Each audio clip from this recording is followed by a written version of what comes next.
it's Yumina. I hope you all are doing well. In today's video, I'm going to be talking about being a light-skinned woman of African descent in the Latin American community. So growing up in New York City, most of the communities that I was around were the Black community and the Spanish-speaking community, Dominicans, Puerto Ricans, Panamanians sometimes. And I will say, to me, the Black community, the communities that was around that were the Black community, were predominantly Caribbean and African American. The African communities, I was not around a lot of African people. Like, there might have been like a few, but the predominant makeup of the Black community that I grew up in was African American and Caribbean, Afro-Caribbean, and mixed as well, mixed biracial as well, included in the communities.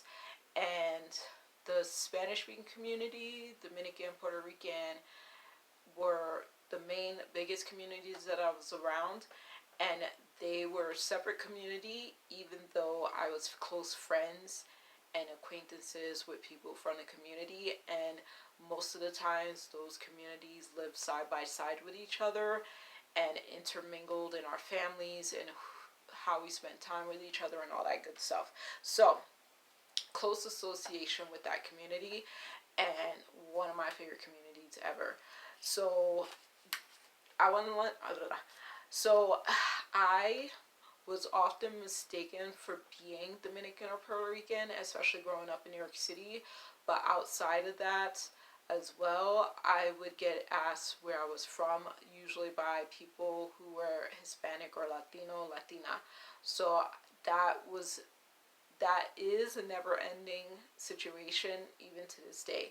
So just two quick experiences, and then I'll go a little bit into New York City, just like how things were slightly confusing sometimes. But a few weeks ago, I went to, and I will say this too. So, okay, now I'll say that later. So, a few weeks ago, the beginning of February, I was at a business trying to do an errand before work, and I was waiting at the front door so that they could open. And a lady saw me waiting there, so she got out of her car and waited closer to the parking lot. So we were a good distance from each other, and I said, "Oh, I like your red shirt." And she was like, "Oh, I don't speak English, right?" And I was like, "Oh," and she said it in Spanish, she said it in broken English, as we call it. And I was like, "Oh, me gusta su camisa roja, es mi color favorito, I think." And I said it incorrectly at the time, and she corrected me, but she was far away from me, and before I even finished saying what I said in Spanish to her, she was standing right next to me. And I was just like, whoa, how'd that happen, right? And there's somebody else ended up coming out of their car just around the time that she got out of her car, and I spoke to her, and she came and stood next to me, so that was crazy timing. But the first question she asked me, even though she corrected me with my Spanish word that I said, which I appreciated, she said, "Where are you from?" And I said, "Oh," and we were speaking in Spanish, so I told her where I was from, New York City, and I asked her where she was from. She's from Mexico, and then we were speaking for a few minutes, and she basically thought I was Cuban, and I was like, "Well, I'm not from Cuba," and I do have a link to Cuba. I told her a little bit like that I had a familial blood heritage link related to Cuba, but it was minimal. I told her, like, very limited. So I thought that was kind of crazy because I've had the least interaction with like Cuban culture, Cuban cuisine, Cuban people.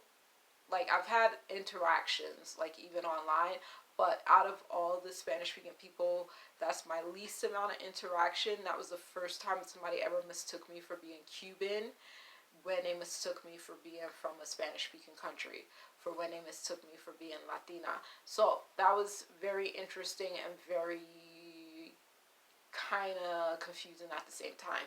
So back in 2018, when I was actually in New York City for my grandfather's memorial service, I went to a Dominican restaurant with my mom. We went to pick up food, and my mom went to do an errand after she placed her order, and I was waiting for our food to be done, and she was gonna come pick me up again. And I saw an older gentleman going towards the front door. He was using a walking assistant, like a cane or a walker, I forget which. And I was like, "Oh, would you like me to hold the door for you?" And he was like, "Oh, no, that's okay. My wife is coming." So his wife comes out and she holds the door for him. My food is finished, I think, so I grab it and I go outside to wait for my mom, and I let her know that I'm waiting outside. And I speak to this family, like this family is speaking to me, I'm speaking to them, we're speaking in Spanish. And I tell her what I'm doing there. I tell her I'm waiting for my mom. I tell her that I'm in New York City because of my grandpa. I'm like having this whole conversation with them. And she eventually says, "Where are you from?" And I said, "Oh, I'm from here, but I learned Spanish where I live. And I learned it in college and all that stuff." And so we were just talking. And I was like, but I told her like my family's from the United States and all that stuff.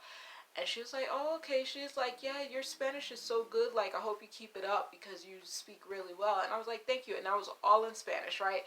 So I speak better Spanish in the afternoons if I'm going to have a good day for speaking it than I do in the morning. So that's always the case. But they were super, super nice. They were a Dominican family of three different colors. The daughter was my color. The mom was lighter than me. The father was dark skinned. It was beautiful to see that. So, all that to say, like, I didn't speak Spanish at one time. Like, before I went to college, I didn't speak Spanish, even though growing up, like, I always had Spanish speaking friends. Like, I always had African American friends, Afro Caribbean friends, and Latino friends. Um, and that was like always my situation. Like, those were the main groups of friends that I had. I had Asian American friends as well, but my most of my closest friends were always like African American, Afro Caribbean, and and Latinas. So that was how it was growing up. My first encounter, like, I don't remember when the term Afro Latino started being used. I think I saw something online, maybe in the 2010s it started being used. But I always knew that there were Latinas of African descent since I was a little kid. It's just that we never really spoke about it. We just knew. So, like, one of the closest family friends that we had when I was like 7 to 12 years old amongst Jehovah's Witnesses from my congregation as a kid was a Panamanian family, and they were like brown skin, they were bilingual, and they were in my congregation. My congregation was Panamanian, African American, and Afro Caribbean. So that was cool, and that's what I grew up with. And then as I went to four. Let me see. Yeah, I went to four elementary schools. So I didn't gain close friends until my last elementary school that I graduated from. In that school, my best friend was Puerto Rican, and my best friends were Puerto Rican and Afro Indian Guyanese. She was biracial and she was from Guyana, and those were my best friends. And then we went to the same middle school together. I only went to one middle school, and they were my best friends in that school. But I also was good friends with the Caribbean girl who was very conceited that I mentioned in my skin color video, my compilation video about skin color. She was one of my good friends there. I associated with a lot of my classmates. I had crushes on multiple of the guys of my classmates. We were Latino, Afro Caribbean, and African American school predominantly. We did not have any like white American kids in that school that I know of, and I think I don't know if we had any. well, besides my friend, I don't think we had a large Guyanese population in that school either. Like, we had a large Guyanese population in New York City, but not my middle school that I know of. Only my friend was Guyanese. So, yeah, so those were my, like, I had a lot of acquaintances and a lot of buddies in my middle school who were Latinos, Latinas. Then I went to high school, and that's when I started, like, being outside a little bit more, being outside of my neighborhood, going outside of Brooklyn and all that good stuff. So I did live in 4 out of 5 of the boroughs, and the borough that I lived in the longest was in Brooklyn before I moved to Queens during my college years. So we spent a lot of time being side by side with Latinos, Latinas in my neighborhoods, and I never lived in a project. I always lived in a place with my siblings and my mom. My stepfather was never with us, but I always lived in a place that was 6 apartments or less. We always lived in a place with 6 apartments or less. Sometimes it was a duplex, so 2 apartments. That was originally a house. So we always had close proximity to people who were from the Spanish speaking community. Latinos, Latinas, Dominican, Puerto Rican, the predominant ones. And that's what I was used to. So one experience that I remember, like, okay, so once I started going outside a lot more, and I was like on my own, like using public transportation, walking my neighborhoods with my friends and my siblings, I started to get, people started to think that I was like Spanish speaking, like I was Latina. And I was just like, no, I'm hanging out with my friends. These are not my sisters. If I was hanging out with my siblings, people would be like, oh no, you guys are friends because you're not the same skin color. And I was like, well, all black families have people of different skin colors in them, right? Like, I thought everybody knew that. But they would always, people, strangers would always think that my friends were my siblings and my siblings were my friends. So that happened when I was by myself, or when I was with like one of my Latina friends. They would come up and speak to us in Spanish, and only one of us understood what was going on. And when I was 15, my father gave me a camera. I started buying a lot of film, taking a lot of pictures, hundreds of pictures, and then getting them developed at a local development place, film development place, and it was owned by a Dominican family. So it was right across the street from where I lived at the time, and I was 15. So there was a time, and I used them for maybe a year, and there was a time that they had a contest come out, and they were like, okay, whoever wins this contest, they'll get their photograph in the window, professional photos taken, and they'll get like copies of their photos. And I was like, oh, cool. So I entered the contest every time I used the services, and I ended up winning the contest. And they said, bring your mom back and we'll get this started, right? So I brought my mom with me. And as soon as I brought my mom with me, they were like, oh, no, you didn't win a contest. You must have misunderstood us. So basically, I was being discriminated against because of my mom. My mom is brown skin. I'm my color. And I thought we looked alike. I thought we didn't have issues like that. And I was super surprised that that business, like, I was just surprised. Like, it was just kind of like layers. So they thought I was one of them. They saw my mom, realized that I wasn't one of them. But at the same time, I was a loyal customer. So you would have thought they would have looked past that, because supposedly the picture was just going to be of me, I think. I don't know.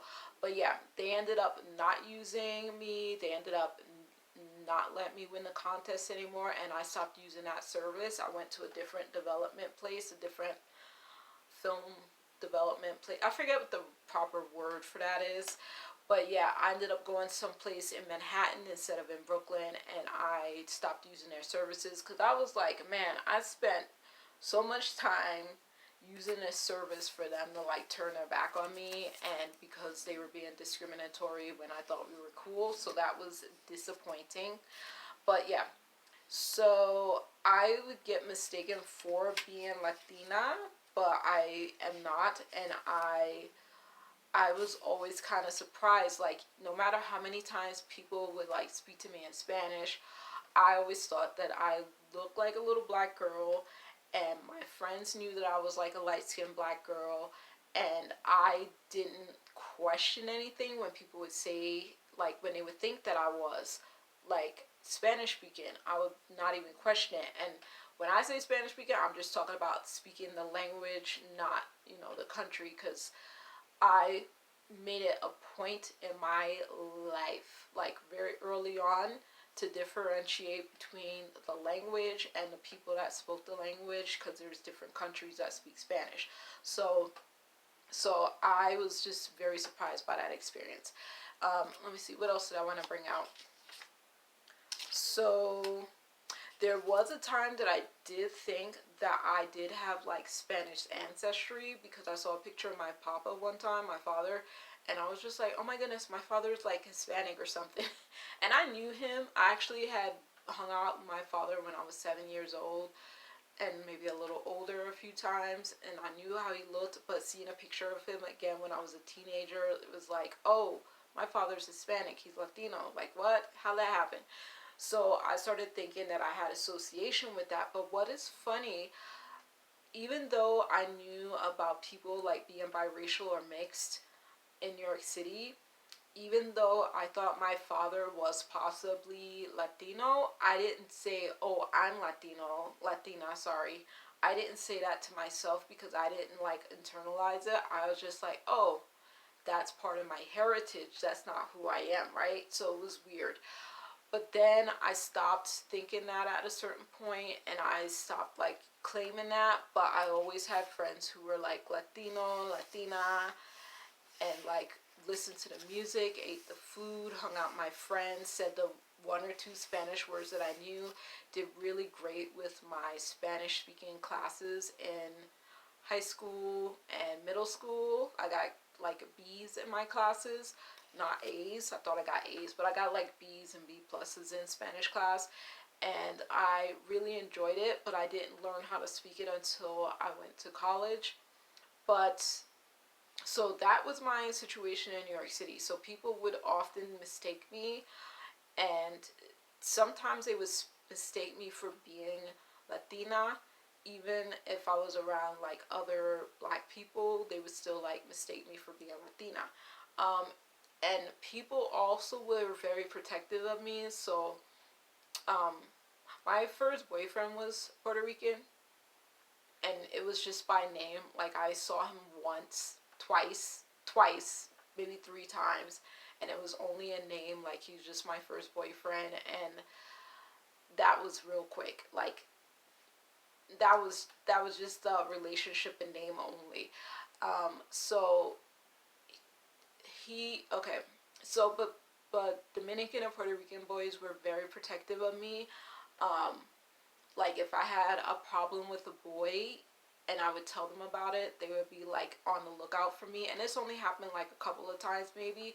They would be very protective, and I didn't take it like, oh, they kind of consider me to be one of them. I just took it as, oh, they're just being really nice, good guys, right? So I don't know if that's what it was. Like, it might have been a combination of them being good guys and also kind of considering me to be a little bit like one of them, even though I didn't speak Spanish. But it was not uncommon. Like, in New York City, it is way more common for people to be bilingual, if not more than two languages.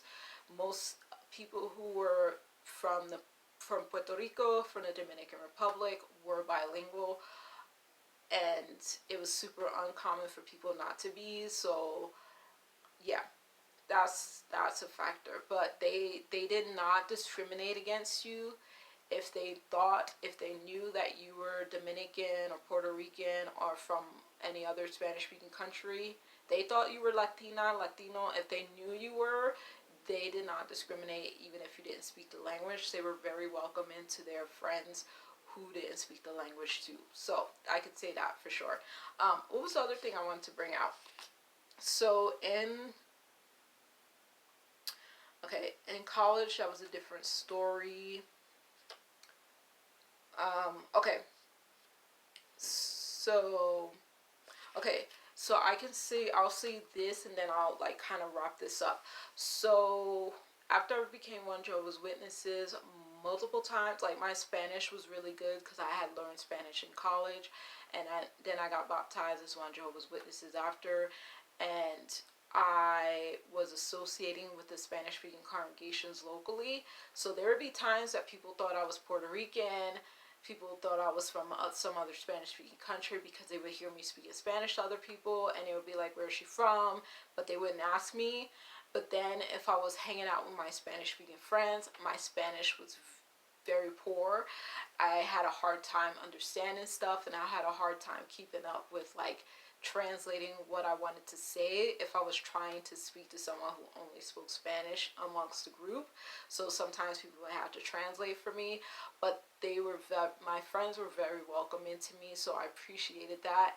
Very inclusive, very sweet. And but when, yeah, there would be times though when my Spanish, when I was having like a good Spanish speaking day, people would think that I was like Latina, and I'll be like, no, and why are you talking about me? Because I can hear you. So that happened multiple times. And I met my first Afro Mexicana from the congregation. She came here from Mexico, and we just met in the congregation one time, and we were speaking Spanish because that was a Spanish speaking congregation. And then the next time I saw her at a local store, and so I spoke to her in English because if somebody sees me in the morning or if I spot someone for the first time again, it's hard for me to like always speak in Spanish because it's not my first language, so I automatically speak my first language most of the time. And she gave me this stink eye when she realized that I wasn't speaking Spanish to her first. And the way she did it, it's like she thought I was Latina, and I was like, but I'm not. And she was a beautiful brown skin Afro Mexicana, and she had beautiful long hair, but she was very confused why I didn't speak Spanish to her. And I was like, I thought you knew that I was a person of color. I thought you knew I was African American. So she was taken aback, and I was like, oh my goodness, so weird. So that happened. Um, a lot of times where I live, when people would hear me speaking Spanish and then I would speak to them in English, another time they would be very confused. Some people were like, one family was even racist towards me, kind of, and I was just like, ew, like, chill out. Like, yes, I'm a black person that spoke Spanish to you. Like, oh my goodness. Like, right? So I was just like, very confused about some of the attitudes that I would get, but most of the time when I spoke to people in Spanish and then English, the next time they saw me, they did not give me attitude. So I appreciated that because my strongest language is English. So that's what I would expect myself to speak in. But something that I learned, like, there, anyway, something that I picked up from some of my Mexican friends, and I'm me particularly from Mexico, is that when they asked me where I was from and I would try to say I was black in Spanish, they would be like, oh, no, no, no, say una persona de color, and that's what you say. And I was like, oh, okay. And I was like, okay.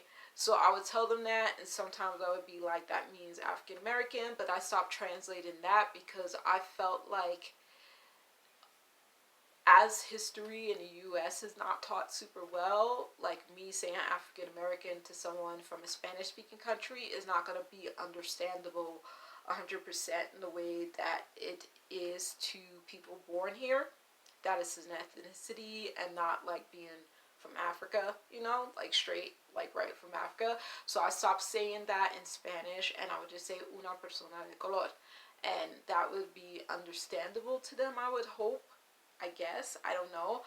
And that's how I would identify myself to people, especially if they were strangers and they wanted to know like what I was or where I was from. Um, so that's how I say it. I don't say I'm a black person in Spanish. So then, what was the last thing I was gonna bring out?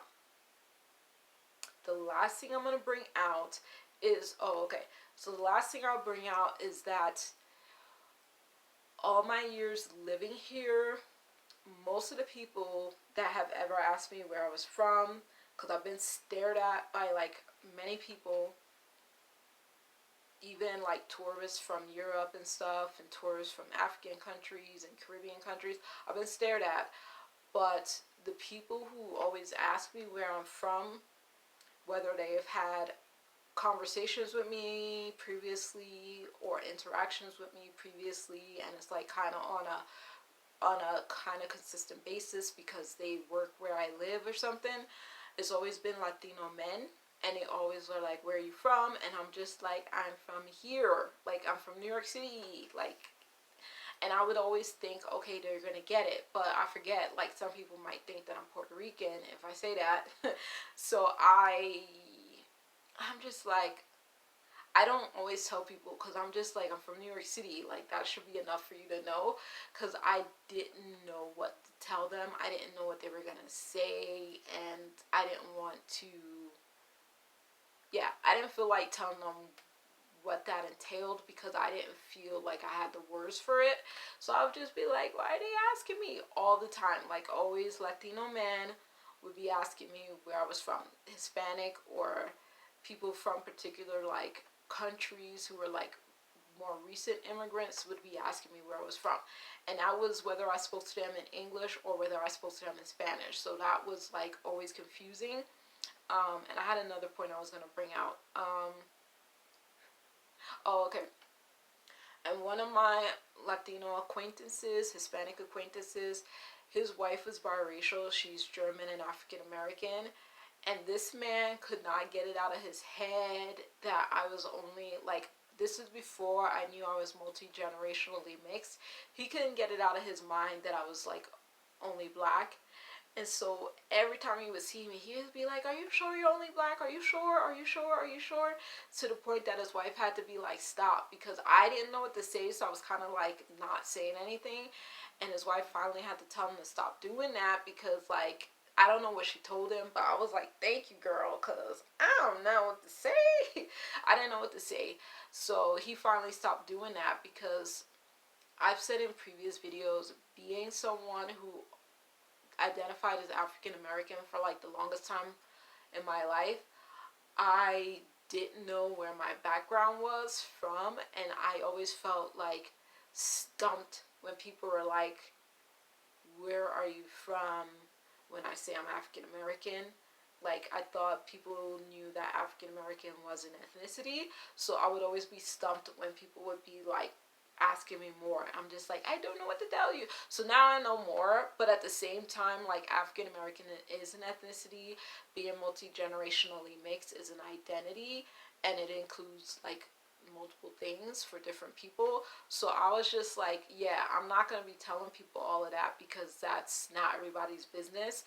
But that is the gist of my story with the Latino community, Latina community, growing up and where I live now. Like, people have mistaken me for being one of them. People have accepted me in spite of not being one of them, and people have discriminated against me a few times, but most of the time they're very accepting, very nice, especially when I speak Spanish.